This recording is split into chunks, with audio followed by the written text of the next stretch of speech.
Veel natuurlijk u bedanken voor de aanwezigheid. De man van het geluid, dankjewel voor de aanwezigheid. De Haanhof, dankjewel. De Rood met Gouden Handelijk, ook hier aanwezig met veerman sterk. Wat een club. Dankjewel weer voor de aanwezigheid en uw support voor de Kingervastelavond. Maar we gaan eens stoppen voordat we nog één keer hebben geloesterd naar onze twee prinsen. En omdat de kingerzitting is, beginnen we met Jelle en Links.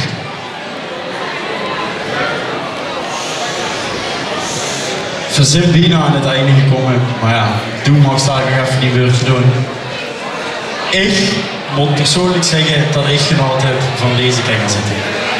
Ik vond het heel chic om te zien dat er toch zoveel lui nog hier waren.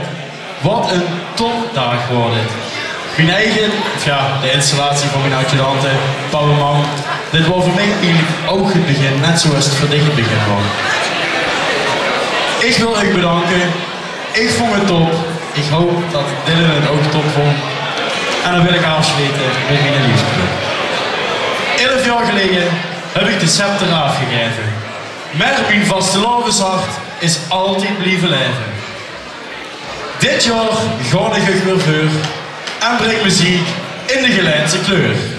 Maak spas en geniet, doe allemaal met. Geef door het gevoel dat vastelavond dit. Gelijn!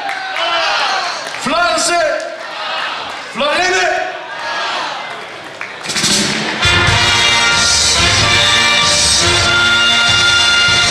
Dankjewel, Stadsprins Jelle. Wel goed opgewerkt al 2 dagen.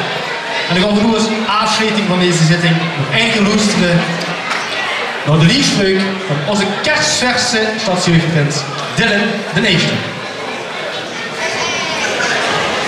Nu heb ik de scepter in mijn hand. De speciaalste van even aan de kant. Ijshockey is mijn leven, maar met de vastelavond gaan we samen gas geven. Doog met, geef door, gelijn, alle.